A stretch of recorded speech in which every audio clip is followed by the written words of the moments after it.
히스기야의 믿음이라는 제목으로 하나님 말씀을 증거했습니다. 히스기야 왕은 구약의 왕들 중에서 다윗의 버금가는 믿음을 가진 훌륭한 왕입니다. 그의 믿음은 아주 돈독하고 신실했습니다. 자타가 공인하는 믿음의 사람이었고 하나님 말씀에 순종하며 하나님을 전심으로 의지하는 믿음의 왕이었습니다. 특히 당시 강대국이었던 아수르 왕 사네립이 침공했을 때 그가 보여준 담대한 믿음의 선포는 지금도 우리에게 큰 감동과 도전을 줍니다. 그러면 히스기야 왕의 믿음이 어떠했는지 오늘 본문 말씀을 중심으로 살펴보도록 하겠습니다. 1절 말씀 보면 이 모든 충성된 일을 한 후에 라고 되어 있죠. 이 모든 충성된 일을 한 후에 오늘 말씀의 일이 벌어졌다는 겁니다. 여기서 말하는 이 모든 충성된 일이란 무엇을 말하는가? 그것은 바로 앞장에 있는 역대상 31장에 나와 있는 남유다의 신앙 개혁을 말합니다. 뭐라고요? 남유다의 신앙 개혁. 히스기야는 구체적으로 이방 신상들을 부수고 산당들을 제거했습니다. 제사장과 레위인들의 직무를 회복시켰습니다. 하나님께 11조와 예물을 드리게 했습니다. 한 마음으로 하나님을 찾게 하고 하나님 보시기에 선과 정의와 진실로 행하였습니다. 그동안 역대 왕들이 이루지 못했던 신앙의 대개혁을 단행했습니다. 매우 신속하고 과감한 신앙개혁을 단행했습니다. 그리하여 하나님의 마음을 시원케 하고 하나님의 마음을 심히 기쁘시게 하였습니다. 2024년을 마무리하면서 우리가 2025년도에 해야 될 일은 바로 신앙의 개혁입니다. 개인적인 목표와 계획을 세워서 열심히 이루는 것도 중요하지만 그보다 더 시급하고 우선된 일은 신앙의 개혁입니다. 우리 신앙생활의 모습 속에도 각자의 우상들이 있습니다. 다른 종교나 신을 섬기지는 않는다 할지라도 마음속에 각자의 우상들을 품고 있습니다. 겉으로는 하나님을 예배하고 섬기지만 각자의 마음속을 들여다보면 은밀한 우상들이 있습니다. 바로 그 우상들을 깨부수는 것이 신앙의 개혁입니다. 하나님보다 더 사랑하는 것들, 하나님보다 더 좋아하는 것들, 하나님보다 더 높아진 것들, 하나님보다 더 집착하는 것들을 깨부수는 것, 그것이 신앙의 개혁입니다.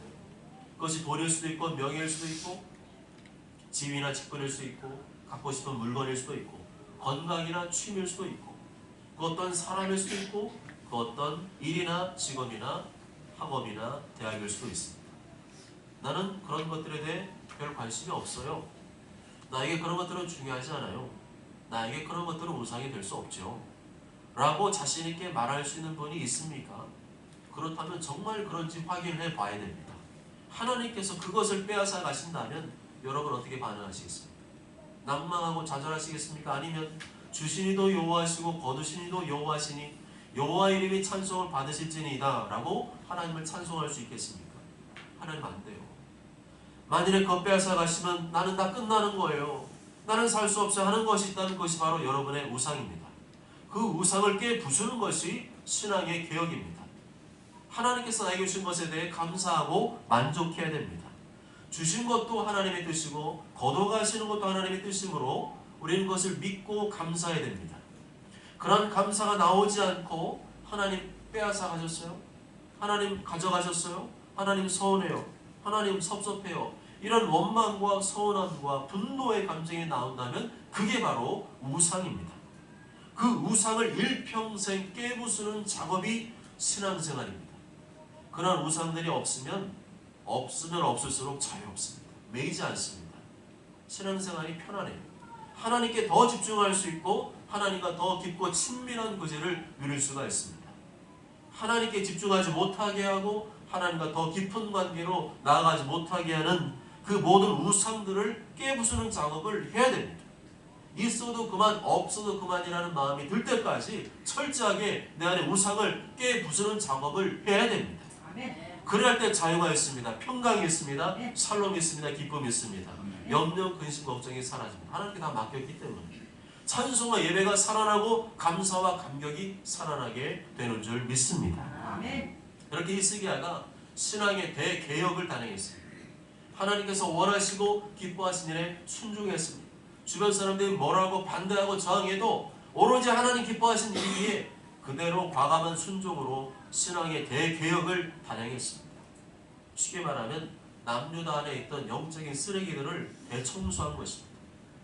모든 우상들, 산당들, 제단들을 다 제거하고 예배를 위해 헌신하는 제사장들, 레위인들을 세우고 오직 하나의 제단에서 하나님만 섬기는 영적인 환경을 만들었던 것입니다. 이렇게 히스기야가 하나님 보시기에 선과 정의와 진실함으로 행하였습니다. 그랬더니 무슨 일이 일어났죠? 보통은 이렇게 하나님 기뻐하는 일 하면 좋은 일이 생기잖아요. 그런데 오늘 말씀 보면 정반대의 일이 생겼습니다. 정반대의 큰 사건이 벌어졌습니다. 그게 뭐죠? 아수르왕 사네립이 쳐들어왔습니다. 그 당시에 최강대국이 쳐들어온 것입니다. 예를 들어 러시아나 중국, 우리나라를 쳐들어온 거예요. 이것을 어떻게 이해하면 좋을까요? 하나님 나라를 위해 헌신하고 충성했더니 무조건 내가 원하는 결과를 얻은 것이 아니라는 거죠. 그런 생각만 하고 있으면 착각하고 있다는 거죠. 모든 것은 하나님의 뜻대로 이루어집니다. 모든 것은 하나님의 계획대로 이루어집니다. 그것을 우리가 온전히 알 수 없을 뿐이지 모든 것은 하나님의 뜻과 계획대로 이루어지는 줄 믿습니다. 분명한 것은 그렇게 내가 하나님 원하시는 기뻐하시는 신앙적인 대개혁을 이루고 신앙의 열심으로 주님 앞에 헌신 충성했다고 해서 내가 좋아하는 일만 벌어지느냐? 그건 아니다. 그걸 머릿속에 새겨야 돼요. 그래야 하나님 앞에 삐지지 않고 토라지지 않고 섭섭해하지 않게 됩니다. 그렇게 삐지고 토라지고 섭섭해한다는 건 감정적인 거예요. 내가 이렇게 했으니까 하나님 이렇게 해주셔야죠. 그런 감정적인 신앙생활하면 안 됩니다. 그렇게 감정적으로만 신앙생활하면 하루아침에 내 신앙생활이 와르르 무너질 수가 있어요. 우리는 항상 하나님을 믿어야 됩니다. 내 감정이나 생각을 믿지 말고 하나님을 믿어야 됩니다. 하나님의 계획과 뜻이 있음을 믿어야 됩니다. 언제라도 내가 이렇게 주를 위해 살고 주를 위해 헌신하고 봉사해도 하나님의 뜻과 계획은 다를 수 있다. 이런 믿음의 생각을 하고 있어야 됩니다. 그렇지만 내가 해야 될 일은 내가 해야 되죠. 나에게 맡겨진 일과 직분과 직무는 내가 해야 됩니다. 내가 하지 않으면 아무도 해주지 않아요. 내가 해야 됩니다. 히스기야는 아수르왕 사네립의 공격을 막기 위해 무슨 일을 했습니까? 3절에 보면 성 바깥에 있는 모든 물 근원을 막고자 했습니다. 쉽게 말하면 식수 공급을 중단시킨 거죠. 적군들이 계속 전쟁을 치르려면 반드시 뭐가 필요하죠? 식량과 물이 필요하죠.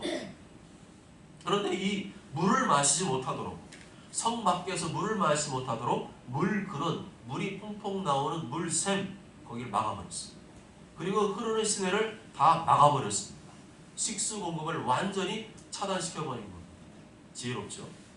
그 다음에 5절에 보면 히스기야가 뭘 했습니까?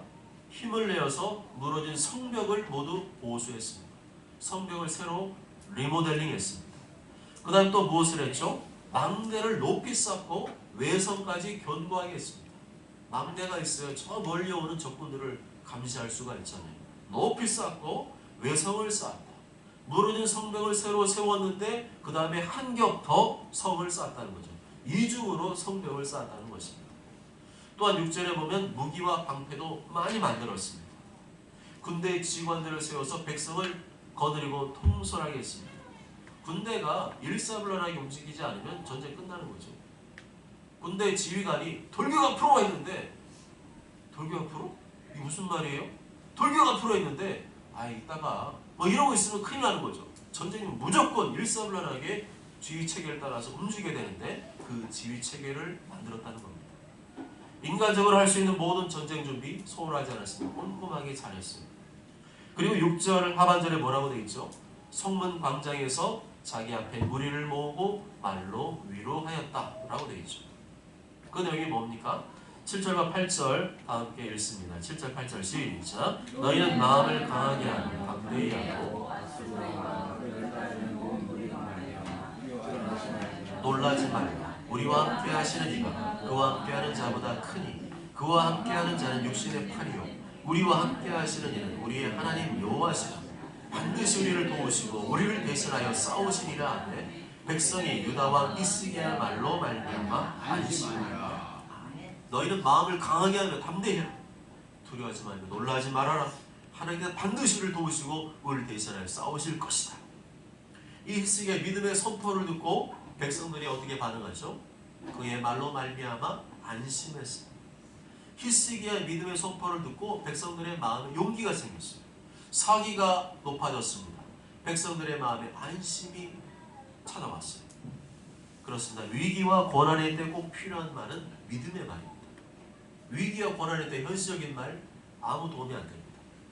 이것도 안 되고 저것도 안 되고 지금 쳐들어오고 뭘 막아야 되고 어떻게 막지, 이런 현실적인 말은 오히려 더 나를 낙담하게 만듭니다. 이런 위기와 고난의 때는 그런 말을 일부러 하지 않는 게 중요합니다. 위기와 고난의 때는 믿음의 말을 해야 됩니다.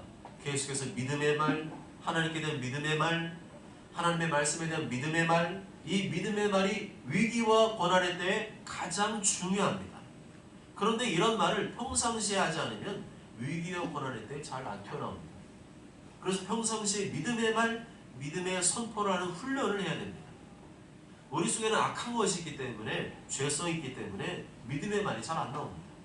일부러 애쓰고 힘써서 믿음의 말을 하려고 하고 믿음의 선포를 하려고 해야 됩니다. 자꾸 현실만 말하면 답답해지고 자꾸 현실적으로 어려운 얘기만 하면 자꾸 싸우게 됩니다. 그래서 위기와 고난의 때에는 현실적인 말들을 하는 것보다는 믿음의 말, 믿음의 선포를 하는 것이 중요한 줄 믿습니다. 그랬더니 백성들이 그 말을 듣고 안심하게 되죠. 그렇습니다. 그래서 히스기야 왕처럼 믿음의 말을 선포해서 주변 사람들에게 평안을 줘야 됩니다. 안심을 시켜줘야 됩니다. 어떤 상황 속에서도 하나님께서 함께 하시면 길이 있음을 선포해야 됩니다. 믿음으로 기도하고 믿음으로 선포하면 하나님께서 반드시 도와주심을 선포해야 됩니다. 그런 믿음의 선포가 나의 선포가 되시길 바랍니다. 평상시에도 일부러 끊임없이 믿음의 말, 믿음의 선포를 하여 그 믿음대로 되게 하시는 하나님의 역사를 경험하게 되시길 주님의 이름으로 축복합니다. 아멘. 그렇게 히스기야는 믿음의 선포뿐 아니라 믿음의 기도의 용사였습니다. 믿음의 선포, 믿음의 기도, 위기와 고난의 때 꼭 필요한 것입니다. 믿음의 기도와 믿음의 선포. 이 믿음의 선포와 기도가 계속 돌아가야 믿음을 잃지 않게 되죠. 믿음의 선포는 하는데 믿음의 기도를 안 하면 믿음이 식어집니다. 믿음의 선포와 함께 믿음의 기도가 같이 계속 돌아가야 됩니다. 히스기야의 기도는 믿음의 기도였고 세기불출의 기도였습니다. 아수르왕 사네립이 러시아 같은, 중국 같은 거대한 강대국이 예루살렘을 포위했을 때 히스기야가 성전에 올라가서 믿음으로 간구한 일은 매우 유명한 일화입니다. 히스기야가 믿음의 선지자 이사야와 함께 합심하여 올려드린 기도가 어떤 결과를 가져왔는지 20절 21절 앞에 읽어봤죠. 한 번 더 20절 21절 읽습니다. 시작. 이러므로 히스기야 왕이 아모스의 아들 선지자 이사야와 더불어 하늘을 향하여 부르짖어 기도하였더니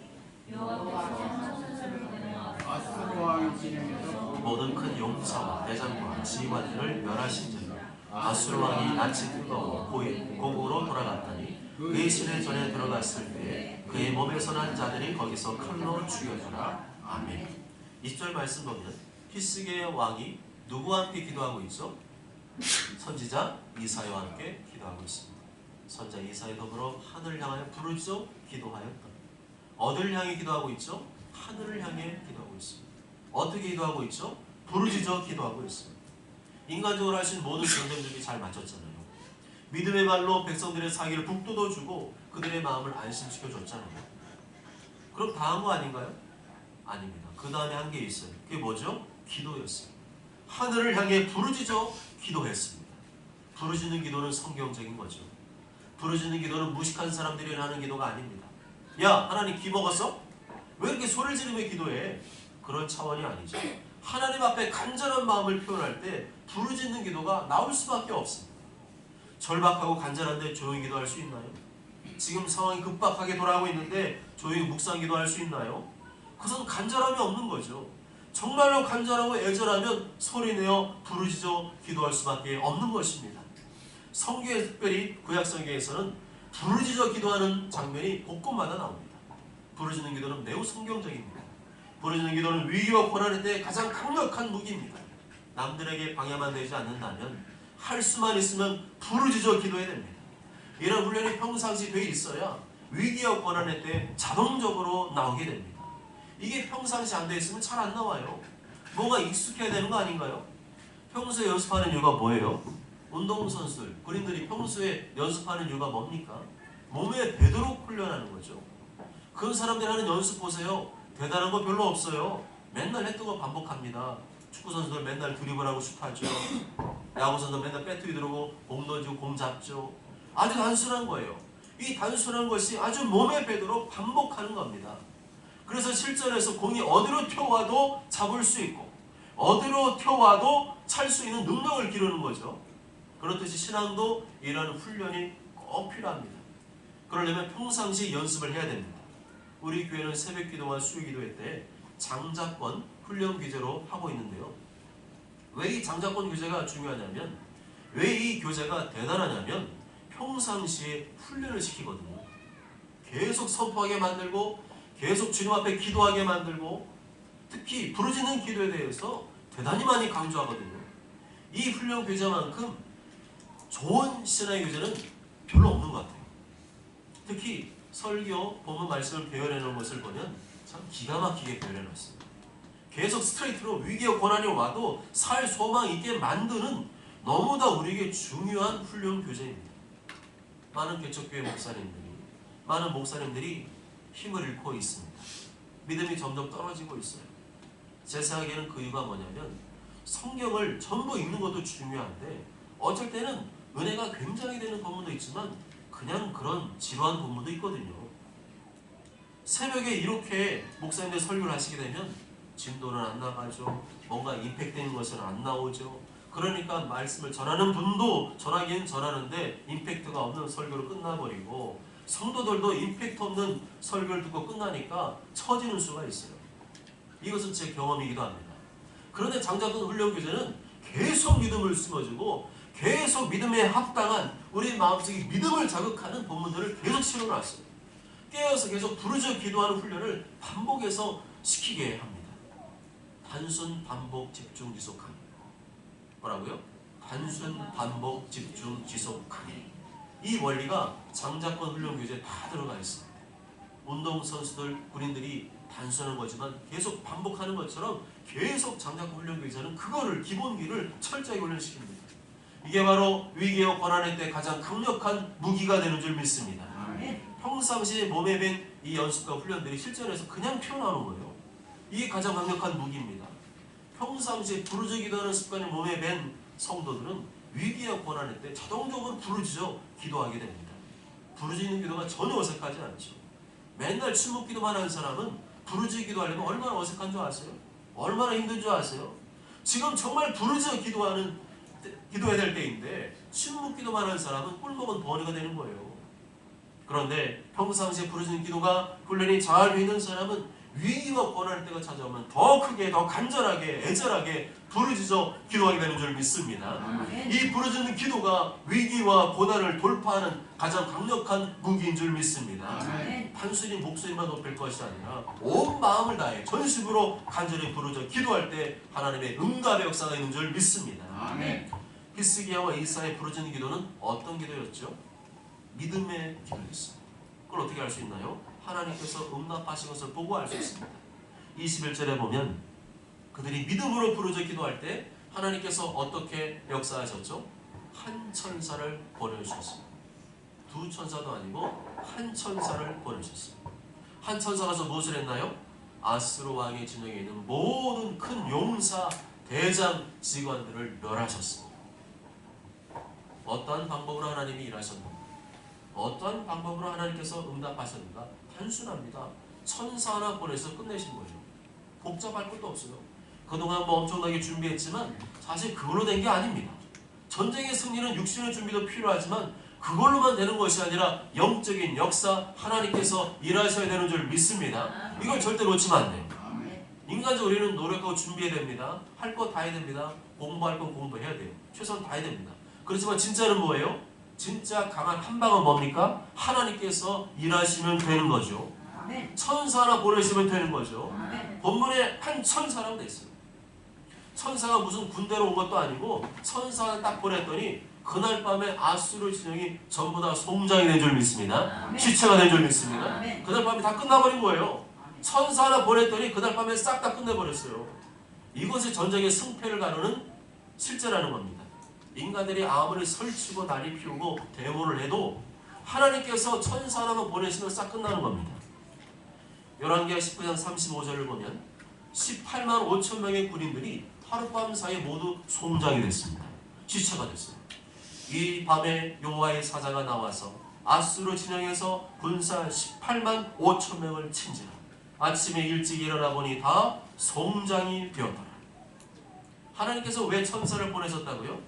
히스기야 왕과 선지자 이사야가 합심하여 부르짖어 기도했기 때문입니다. 혼자만 기도하지 말고 합심하여 부르짖어 기도하시기 바랍니다. 온 마음과 힘을 다해 합심하여 부르짖어 기도하시기 바랍니다. 21절 하반절에 보면 이 살아남은 아수르 왕 어떻게 됐나요? 자기 자식들한테 죽임을 당했어요. 아수르 왕이 낯이 뜨거워서 부끄럽고 쪽팔려서 그의 고국으로 돌아갔어요. 다 죽었거든요. 그랬더니 그의 신에 전에 들어갔어요. 뭐 있을까요? 무슨 신이었을까요? 바알 신이요? 뭐 이랬을까요? 아세라 신이요? 전쟁이 졌어요? 뭐 이러고 있는 거예요. 그때 그의 몸에서 난 자들이 자기 친자식들이 칼로 죽였대요. 그냥 뭐 히스기야는 손 하나 까딱 안 했어요. 하나님께서 싹 다 그냥 아수르 군대 설거지한 다음에 그 주동자 우두머리 그 왕 아주 비참하게 만드신 거죠. 그 못된 아들들이 아버지가 이제 이빨 빠진 호랑이 되니까 그거 알고 아버지를 죽이고 그 왕의 자리를 차지하려고 했던 것입니다. 얼마나 비참하고 부끄러운 죽음입니까? 하나님을 잘 섬기는 사람을 잘못 건드리면 이런 일이 일어나는 거예요. 하나님 잘 섬기는 사람 잘못 건드리면 절단나는 수가 있는 거예요. 겉으로 볼 때는 약하고 겉으로 볼 때는 시원치 않고 겉으로 볼 때는 실력도 없는 것 같고 겉으로 볼 때는 가진 것도 없고 별 볼 일 없는 작은 교회 조그만 교회 다니고 그러니까 함부로 대하고 우습게 대하는 경우가 있는데 그러다가 하나님 잘 섬기는 사람 잘못 건드리면 아장나는 수가 있어요. 절단나는 수가 있습니다. 아무것도 아닌 줄 알고 건드렸다가 그 사람이 하나님 앞에 부르짖어 기도하면 끝나는 겁니다. 하나님 천사 하나 보내시면 끝나는 겁니다. 아멘. 사람들이 이걸 경험해야 돼요. 그래야 안 덤빕니다. 하나님이 얼마나 무서운 줄 알아야 안 덤비지. 이런 일이 안 생기니까 그의 성도끼리 다투고 분쟁하는 거예요. 하나님의 역사 이렇게 나타나면 그렇게 할 수 있겠어요? 무서워서 못하죠. 목사님 욕하고 멱살 잡았다가 다음날 송장되면 덤비겠어요? 그런데 그런 역사가 교회 안에 안 나타나니까 교회 안에 분쟁이 일어났는데도 계속 싸우는 거예요. 그런 경우는 하나님께서 목사님도 훈련시키는 거죠. 하나님께 부르짖고 의지하는 훈련. 하나님께서 해야 되는구나. 내가 해야 되는 게 하나님이 하셔야 되는구나. 이 사실을 뼛속 깊이 깨닫게 하시기 위해서 그런 훈련을 시키는 것이라고 생각이 됩니다. 그런데 그렇게 하나님 앞에 부르짖으며 기도하고 말씀에 순종하는 신실한 믿음을 가진 목사님 잘못 건드리면 큰일 날 수 있어요.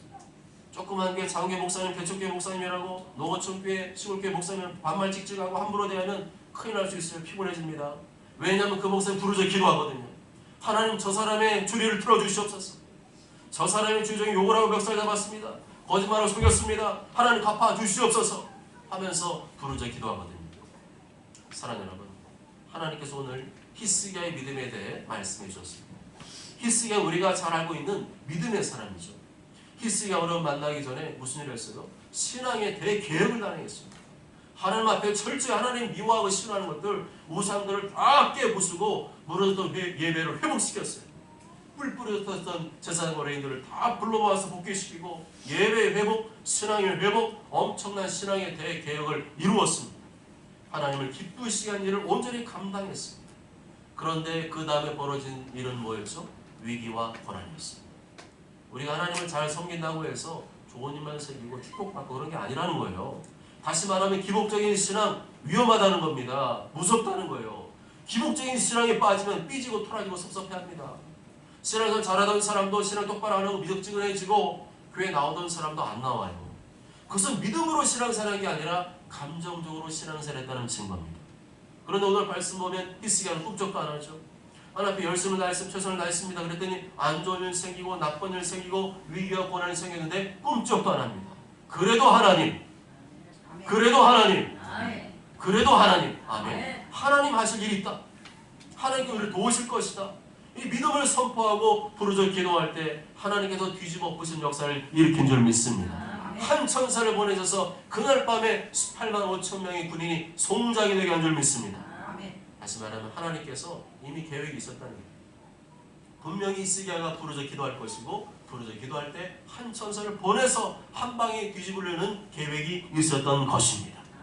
그렇게 위기가 고난할 때에 부르짖어 기도하여 하나님의 뜻을 이루시려고 아수르 군대를 쳐들어있고 그걸 다 나가 떨어지게 해서 하나님이 하셨음을 보이시려고 했던 것입니다. 오직 저는 모두가 어떠한 상황이 닥친다 할지라도 믿음의 중심을 잘 잡고 믿음의 스탠스, 믿음의 선포, 믿음의 기도, 믿음의 권면으로 사심으로 내 믿음도 지키고 하나님의 도우심도 경험하게 되시길 주님의 이름으로 축복합니다. 아멘.